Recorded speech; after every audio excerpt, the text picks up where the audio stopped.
Hey everyone, welcome back to Revenge Reloaded. The moment my parents smiled and told me to leave, I had just graduated, my diploma still warm in my hands when my sister Emily stepped into Grandpa's living room like she already owned it and said almost cheerfully, "The house is in my name now. You should start packing." No shouting, no anger, just smiles like they were doing me a favor. I knew this wasn't about love. It was about timing. What they didn't know was that weeks earlier, I'd quietly, legally, and on purpose placed the house in an irrevocable trust with me as sole trustee, turning their confident eviction into a stunned retreat when the movers arrived Sunday and Michael Turner handed them the notice declaring their papers void. My name is Harper Ellis, and I'm 28 now. The moment my parents smiled and told me to leave, I knew this wasn't about love. It was about timing. I had just graduated. My diploma was still warm in my hands when my sister stepped into my grandpa's living room like she already owned it and said almost cheerfully, "The house is in my name now. You should start packing." No shouting, no anger, just smiles like they were doing me a favor. What they didn't ask was what I had already done quietly, legally, and on purpose. They assumed I was still the same Harper who always stepped back, who swallowed discomfort to keep the peace, who never fought for space in her own family. So when they left that day, confident and relaxed, they thought the decision was final. They thought I would disappear the way I always had. They had no idea that weeks earlier, I'd made one move that would change everything, especially the Sunday they came back with movers, certain they'd already won. Before I tell you how my irrevocable trust turned their smug eviction into a legal nightmare, drop a comment below. Have you ever had a gut feeling that a family gathering was going to go wrong? Like really wrong? Let me know. I'm not the only one. I learned how to take up less space long before I ever understood why I was doing it. In my family, love was never something you asked for. It was something you earned, or more accurately, something that landed where it pleased. My parents, Robert and Linda, would tell anyone who asked that they treated their daughters equally.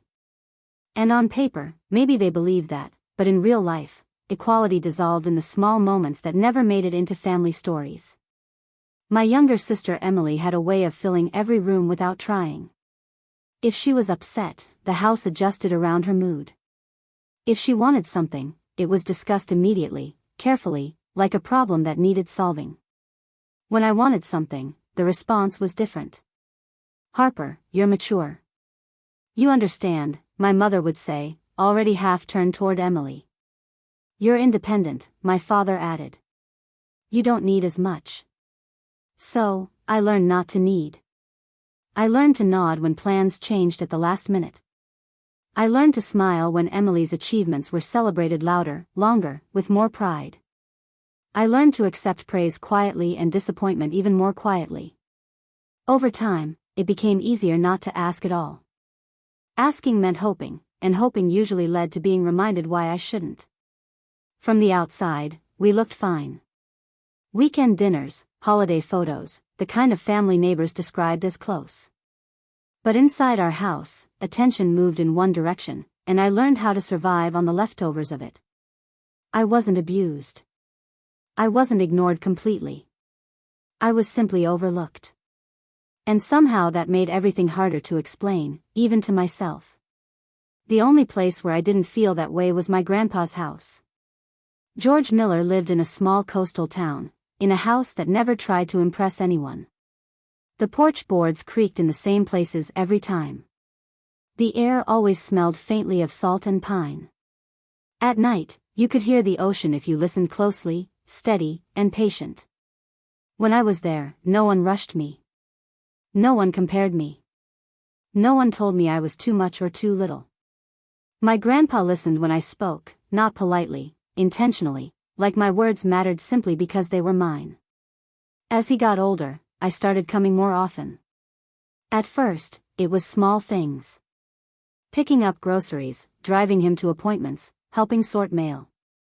Later, it became more. Managing bills when he started forgetting dates, sitting with him on quiet afternoons when the house felt too still. I showed up not because anyone asked me to, but because it felt natural. Because in that house, I didn't have to earn my place. My parents and Emily visited, too, but mostly for holidays or when something needed to be discussed. I noticed the difference, even if I didn't name it yet. I told myself families were complicated, that everyone showed love in their own way, that keeping the peace was worth the cost. By the time I finished school and walked across the graduation stage, my grandpa was gone. But his house remained the last place where I had ever felt fully seen. And I didn't yet realize how much that mattered or how quickly my family would try to take that feeling away from me. After my graduation, nothing changed right away, and that more than anything should have warned me. I stayed in my grandpa's house, telling myself I deserved a moment to breathe. I went back to work.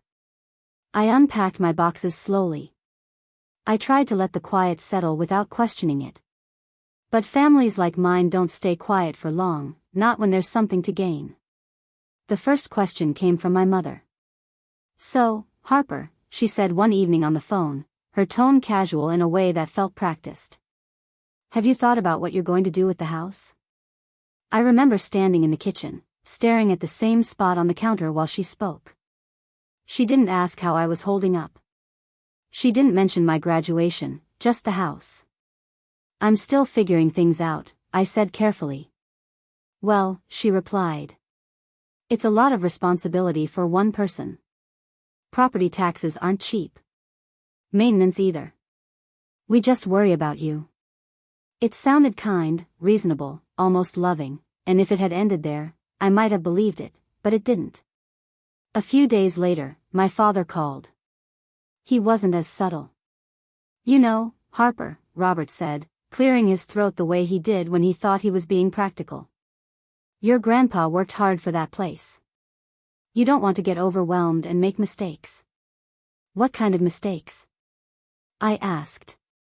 "Oh, you know," he said quickly, falling behind on payments, letting things slide. "It would be a shame." A shame for whom? He didn't say. Then there was Emily. She started showing up without warning, always with a reason that sounded harmless enough. "Mom said she left a sweater here. I just wanted to grab something. I think I forgot, I was in the area." Each time she walked through the house like she was already memorizing it. Her eyes lingered on the hallway, the spare bedroom, the small desk where I kept paperwork stacked neatly but unsorted. "You're still handling all the bills yourself?" she asked one afternoon, leaning against the door frame, smiling. "Utilities, insurance, that kind of thing." "I'm just curious." Just curious. I told myself not to read into it. I always did. Reading into things had never worked out well for me. In the past, it usually ended with someone telling me I was being dramatic. But the comments kept coming. It wouldn't be fair for one person to keep everything. I would, and it will allow me. Your grandpa would have wanted it shared. We're family. Things should be simple. They used words like fairness and unity, wrapping each sentence in concern so neatly that pulling it apart felt almost rude. And for a while, I let it work. I smiled. I nodded. I gave non-answers that sounded cooperative without promising anything. Inside, though, something felt wrong. What finally cracked my denial wasn't a single conversation. It was a memory. Years earlier, I'd watched my parents borrow money from a relative for something they called temporary. They promised to pay it back quickly. When time passed and the topic came up again, the story shifted. The relative became difficult, ungrateful, obsessed with money. I remembered how easily the narrative flipped and how fast everyone agreed to forget.